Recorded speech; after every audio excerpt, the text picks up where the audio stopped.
Everybody, it's your girl Angie. Welcome back to Kiss My Cheeks TV. I apologize. I am late.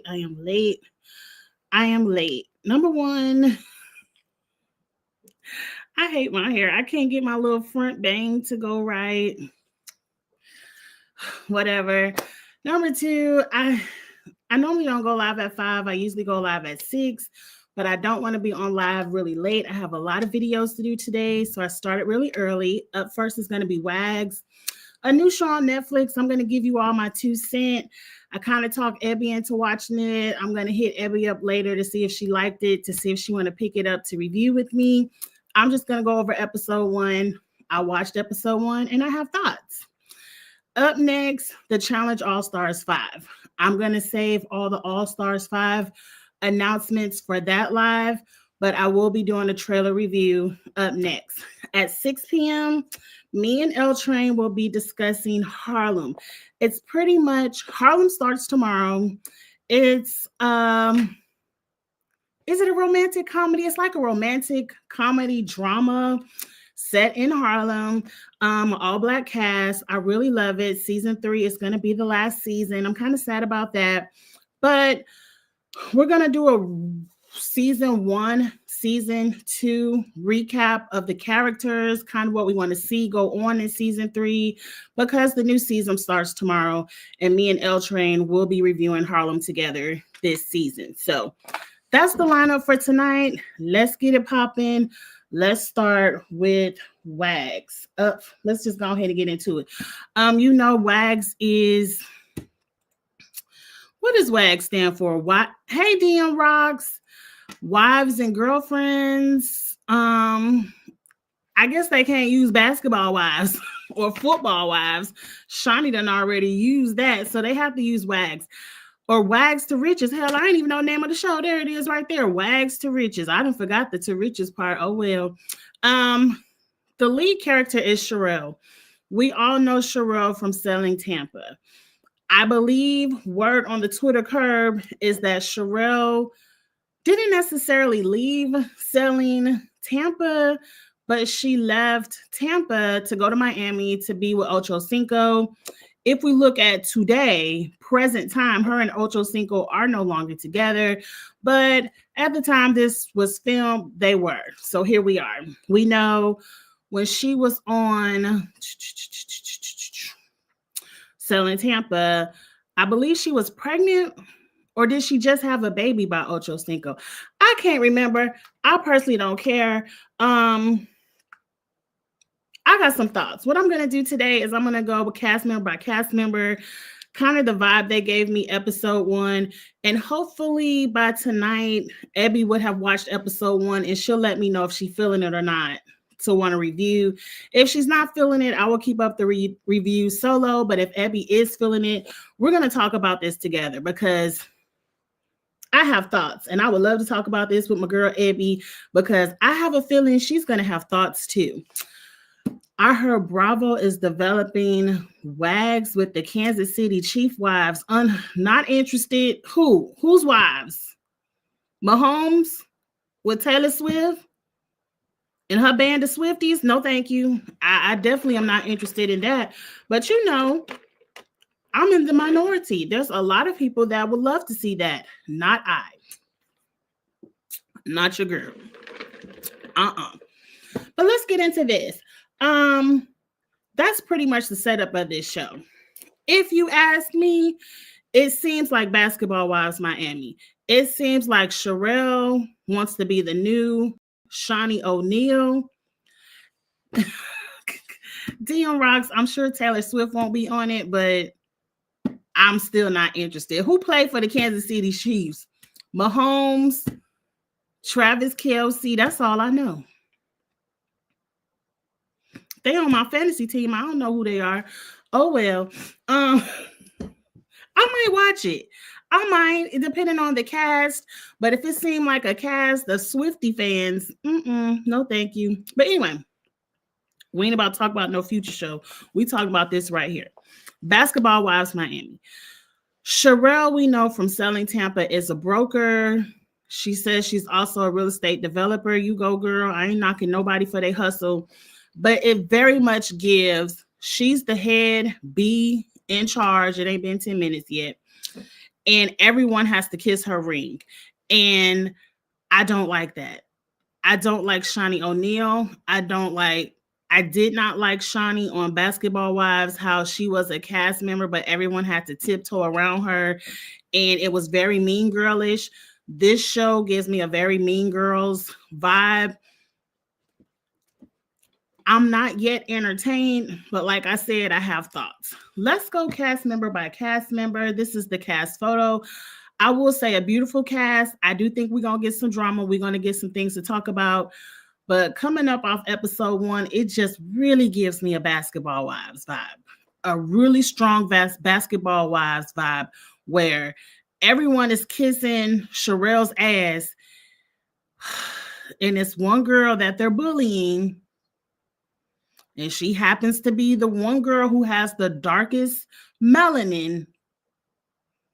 And it's definitely giving me a Shaunie O'Neal, Evelyn Lozada, Giselle Bryant vibe.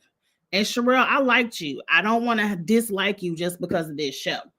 Moving on, the first person up is Sherelle, and I kind of already discussed her on the show. She's dating Chad Ochocinco, who is a football player. Most of these people are dating football players, not basketball players. A beautiful lady. Again, episode 1, my mind could be changed because I only watched episode 1. Don't put any spoilers in the chat. It gives me a very mean girls vibe. It gives me very much, can't nobody say nothing to me. I could say whatever I want to say about you, treat you however I want, talk about you however I want, and you can't say nothing because this is my show. Now, I don't know if Netflix gave her that kind of power, but she's definitely, you could tell from the first scene. Well, no, the first scene was very cute. They were playing golf, and she hit Chad Ochocinco in the head with the golf club, and it was an accident, and it was real funny. It was real cute.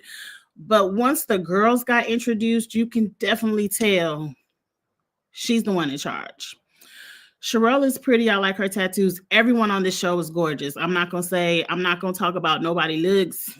Definitely not nobody wigs. Nobody's fashion. A couple of wigs. But no, for the most part, everyone, physically, visually, I don't have any thoughts, but mentally, I don't like the way some people are moving. And Sherelle right now is one of them. Up next is Miranda Johnson. They call her MJ. She is just not in my demographic. This lady is 22 years old and she is a rapper. If she is a rapper, I'm just not there. You all know I'm 46. I've never heard of this lady, but I feel bad for her. Hey, Linda Kush Pepper. I feel bad for I feel bad for her because at 22, oh my God, at 22, the things and the decisions that were made. We ain't going back there. I feel bad for her because at 22, she got 2 kids under 2, and I'm like, damn. But that's her business. And hell, she can afford them. She is dating Kodak Black. Girl, I guess. I mean, we know it's for the money, and we not even gonna sugarcoat it. We aren't going to put any sugar, honey, nothing sweet on it. It is the money, because the money, the fame, the clout that comes with dating a rapper. Like I said, Kodak Black is nowhere near the demographic of rap that I listen to. I couldn't tell you Nan Kodak Black song. Not a single one. Not a verse, not a hum, not a beat, not a note. But ma'am, if you like it, I love it for you. Every rapper has, as Cat Williams would say that light-skinned, funny face looking wife. Is she married to him? No, they're just dating. It's very clear she sits down at one point with Sherelle. She's also one of the real estate brokers that sits under Sherelle. And Sherelle tries to give her advice about, like, ma'am, if cheating is a deal breaker for you, what you sitting up here with him? Like, I understand you got the two kids. This lady walked into a jewelry store and dropped a $35,000 deposit. Ain't no telling how much that Cuban link diamond chain that looked like it should be for Kodak Black, but she wrapped around her baby's neck. That baby couldn't have been but 2 months old. 3 months at the most. It's nothing wrong with, if you have the money to splurging it on your babies. I'm not in that tax bracket either. I can't fathom taking $35,000 as a deposit, not the cost, but a deposit for a diamond chain for a newborn. That's ridiculous to me. But I don't live in that Kodak Black world. All I'm going to say is, ma'am, when you leave Kodak Black, don't get on the gram hollering about how he ain't paying no child support, how you and your baby's out here struggling and all of this because he ain't shit and all of that, but you done wasted $35K on a necklace. You could have slid that $35K into a private account in your name only, so when that day comes, because it's coming. By the end of episode 1, she done got arrested for fighting some girl for talking to Kodak Black. Like I said, I don't even remember when that happened. Kodak Black is nowhere on my radar of the Twitter streets or the Instagram streets. So the day is coming, ma'am. I just hope you slide a little bit of change in a bank account and you don't get out here GoFunding us for your babies, but you on TV splurging on diamond necklaces. That's all I'm saying. But that's MJ. She's the young girl that most people are going to pour advice into, and she's going to be on our television screens fighting over Kodak Black. And I'm going to be looking at you crazy because he really ain't too much to fight over. I mean, I guess he a rapper and he got money. I don't live in that world. I guess. Good luck, MJ. I mean, I guess. Up next, Ashley Wheeler. Beautiful lady. It was a point at the end of the episode, all the ladies did get together, but a lot of ladies did not tell their story, episode 1. And I don't think she's one of them. She dates ex-Miami football player Philip Wheeler. Is she one of the real estate agents? I don't see in her bio that she's a real estate agent. Oh, yes. Yes, she is. Like I said, they should have just called this Selling Miami. But I guess Sherelle says she want to be ratchet and not red Angie. That wasn't nice. But she doesn't want to be on TV selling fake houses. She want to get the girls together and be Shawnee O'Neal and hell, be ratchet. That's all. Y'all want to have lunch, have dinner parties, and be mean girls and be fake. You don't want to be real estate agents. But Ashley, I guess, is the real estate agent. I really don't know too much about her story. I didn't take voice notes on episode 1. I will for the rest of the episodes so I can have it together. But I like her fashions and we'll see what else she brings to the show. Who's next? Alexis. Alexis, I love. One, she got her own businesses and she's not under Sherelle's thumb as an agent on her broker. She's a hustler, a boss. They used the boss bitch about 50 times, episode 1. Everybody wants you to know they are not the typical wag, that they are boss bitches and they don't need their man for their money. They had their own money. So I did learn that episode 1. But I like her. I think she's Stoudemire. I done forgot that man's name. Ex-wife. He did show up to the party. It looked like y'all got a little bit of sparkle in the eyes for each other when y'all looked at each other at that party. I like to see exes who can be not necessarily friends, but cordial when they see each other.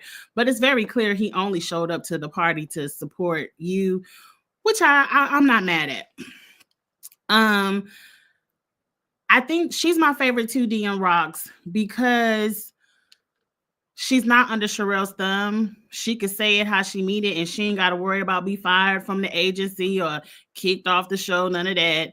I hope it lasts throughout the remaining 7 episodes. It's an 8 episode season. I hope she doesn't fall back on that and fall in line with the Mean Girls. She was one of the ladies that did film with Stony. We will get to Stony when we get to her picture. I just like it that she says it how she means it. She's a boss, and she's not a minion of Sherelle's. So right now, she's my favorite. And she has dreadlocks, and I love that some of her dreads are blue. I know that's my sorority color, and I don't really rock blue as much as I should, but I love the blue in her dreadlocks. Her hair is really beautiful. Up next, Portia. What is a serial dater? I don't know. Did I say that, Dean Rocks? I don't know what I be saying. Or did they say that? I don't know. I don't recall. I didn't take voice notes.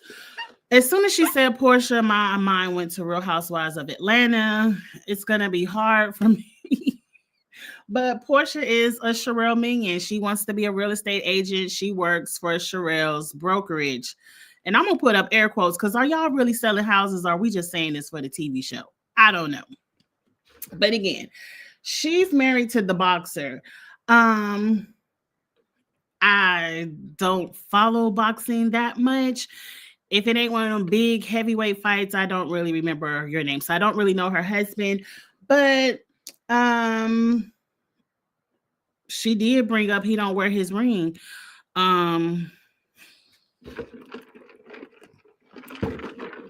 And he should wear one of them rubber band rings.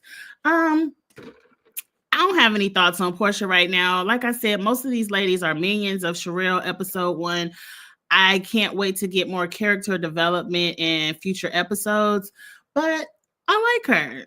I hope she comes around. That's it. Up next, is it Sade like the singer? I love Sade the singer, and I'm so happy TikTok is back, even if it's just for a little while, because it's somebody on TikTok that does like that behind the music, how they used to do on VH1 or was it TV1, but they do little TikToks, and they did one of Sade, and I didn't know her heritage. I didn't know her full name, the meaning of her name. I just always loved her music, but I just wonder if it's the same as the singer, but whatever. She was at the mixer with her fiance, Robbie Chosen, or whatever his name is, Chosen Anderson, whatever. He went on my fantasy team, so I don't know your man. I ain't never seen him in my fantasy drafts, so I don't know your man. Tyreek, is it Tyreek? We all know. What is he, the cheetah? He said he wanted him to come back to the Dolphins. So apparently he's shopping for a contract, a free agent, whatever they call it. We didn't get that much of her.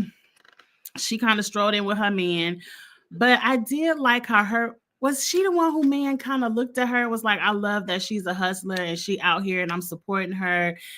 And I can't remember which woman it was. I think it was Sade, but at the mixer episode 1, a lot of the men, if they had a man, came to the mixer and they gave their 2 cents, but really kind of like they do on Housewives. We're going to show up and support our wives. We really don't want to be on this reality show, but we going to do it. But to support our women, I like that.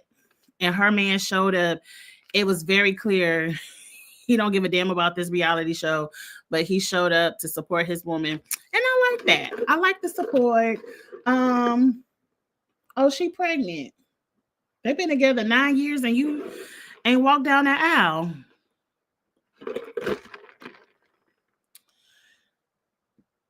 Planning to celebrate a long time glittering wedding. I guess a lot of glitter at their wedding. Look, I don't know.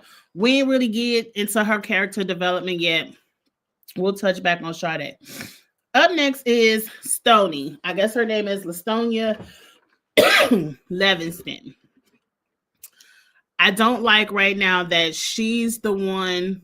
It's a white lady too that from the preview, it looked like she getting kicked out the group. But in episode 1, Sherelle is picking on her. Now, I never knew this lady. I knew the story of a lady suing 50 Cent back in the day because 50 Cent released her sex tape or shared the sex tape in revenge porn. The way she said it, and I loved how they had that raise your hand moment at the mixer, because a lot of us have done freaky things for a man and not retained the footage. But we had the trust that that man loved us enough, or at least respected us or himself enough not to release it. At least respected himself enough not to release it. But what happened? She was having sex on camera with her man, which I would say at least maybe 50-60% of women do. We're not going to front. She had sex on camera with her man, and when they broke up, she did not retain the footage. And when that man had a mad day because she has a baby with Rick Ross, not the auntie from the Auntie podcast, but this is another one of Rick Ross's baby mothers. And 50 Cent was beefing with Rick Ross. And because 50 Cent was beefing with Rick Ross, her ex took the opportunity to take a shot at Rick Ross and her and release their sex tape.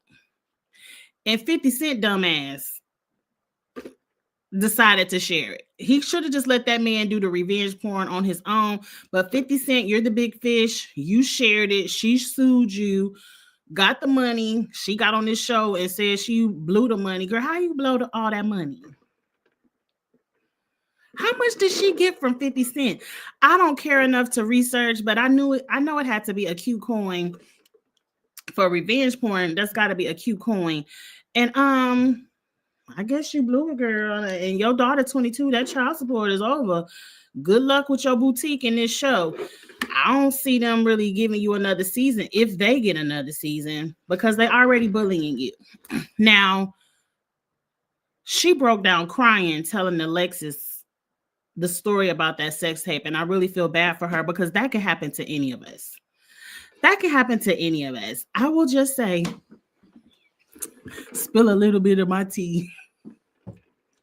At least I married the person that I did that foolishness with.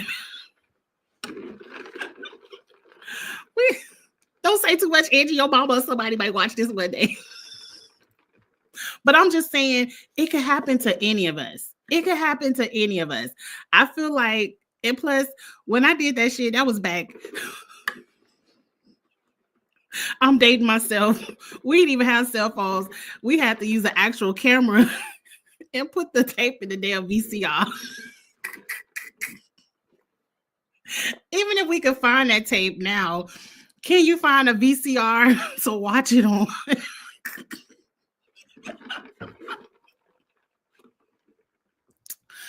Don't pay me no attention, y'all. But I just said all that to say her situation can happen to any of us. As a more seasoned lady, definitely, and now, especially now with camera phones and the technology to digitally grab stuff out of clouds and stuff like that. If you're going to do that freaky stuff, keep it on lock, keep it on your phone. Like the one girl said, record it, look at it, delete it. But I feel bad for her. Now, whenever they talk about her, because, they talked about her at some kind of whirlpool party over somebody's house. They was in a hot tub eating shrimp. Sherelle was very nasty and kind of judged that lady for her sex tape being leaked. Like, that's not her fault. That's not her fault.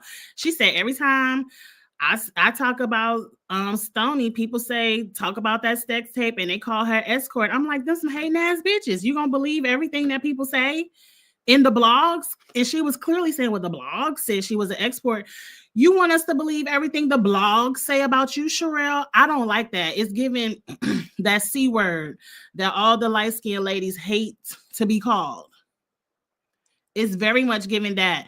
And I know I don't want to say that it exactly is, because there is other darker skinned women in the group that she has not had this nasty mean girl behavior too, but this lady is the darkest. And for her to immediately like, I don't like her because her sex tape got released, and every time I talk to hating ass bitches, they call her escort, and the blog say she an escort, so I just don't want to be around her. I don't like how that lady confronted her and was like, can we talk privately? And she was like, I just don't want to fuck with you. I'm probably just not gonna fuck with you. I was like, this is really nasty. And I just did not like the attitude, the way Sherelle is treating her, and not even open to say, look, I heard some stuff about you, but now we're doing this show together. I'm willing to sit down and get to know you and judge you for myself. She didn't do that. That lady said, can you at least get to know me for myself? And she was like, no, I don't think I want to know you. I hope by the end of episode 8, she doesn't keep up this attitude with Stoney, or I'm gonna believe that C word about you, girl. Because a lot of y'all, I ain't saying y'all, I'm talking about the Shawnee O'Neals, the Evelyn Lozadas, and the Giselle Bryants. Hey, Davion. A lot of them type of women, the Green Eye Bandit gangs, they love to think because they marry a dark-skinned man or procreate with a dark-skinned man that their colorist tendencies can't touch them, because they'll screw a dark-skinned man, but they'll still treat this dark-skinned woman with no respect. Just because you lay down with the dark-skinned man don't mean the C word bypasses you. Davion, it dropped today. It dropped today. I'm just talking about episode 1 because that's all I watched. Let's hurry up and get through this because I'm about to run behind on my videos. Keita, she's the one who is married to Tyreek Hill. I like their relationship, but I have a feeling that didn't I hear I could have all my football players confused. But isn't Tyreek Hill the one that got about 20 kids by 19 different women? I could be thinking about that Antonio Brown or another Miami Dolphin. I don't know. But so far on the show, I'm rooting for them. I like the way he supports his wife. Tyreek Hill is a character on this show. He makes me laugh. He's comic. He's one of the husbands that can provide comic relief. You can definitely tell him and Ocho Cinco have a relationship, and I hope to see some of that relationship in the future episodes. Let's hurry up and get through these ladies. This is the white lady. Is she white? She might be mixed.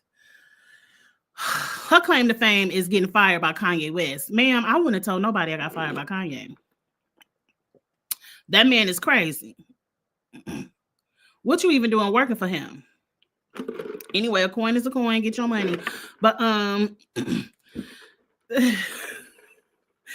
it just seemed like she was I guess I don't follow you. I don't follow Kanye. So I didn't know he publicly fired you. I really don't care. I really don't care. I do know from the preview, she's going to fall out of grace with the group. I'm going to continue to watch to see why. I liked her. She gives me, and this is a prejudgment. I don't know this lady, but the vibe of the way when she walked on the scene, she's gorgeous. Body is banging. When she walked in that mixer, all the husbands were looking.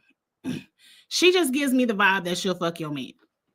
Now, I could be thrown off, but just the vibe of how she walked in and kind of was like, yeah, I know your man looking. Let me switch it to this side. Let me switch it to that side. It gave me she'll fuck your man, and that could be why she fall out of grace with the group. But we're going to continue to watch to see, and if I'm wrong, I apologize, ma'am. I don't know you. It ain't no disrespect. And that's the end of episode 1. Like I said, we didn't really get the character development for all of the ladies that will be on the show. Right now, Sherelle is on my nerve. And I really loved her from Selling Tampa. And I was really happy that Netflix gave her another show.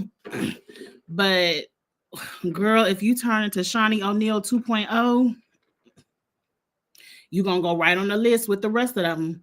you're going to go right on that list. But anyway, y'all, please like, comment, share, subscribe. I will be talking about the remainder of the episodes. Hopefully, Abby will watch episode 1 and come back and we could talk about this show together. If not, I will be talking about it. So hit that subscribe button. Definitely hit me up in the DMs. I'm trying to venture out into some new shows and not stay in that competition show world, but stick around for the Challenge All-Stars 5. We're about to talk about the trailer in a few seconds. Like the video and all that good stuff, and I'll holla at y'all later. Bye.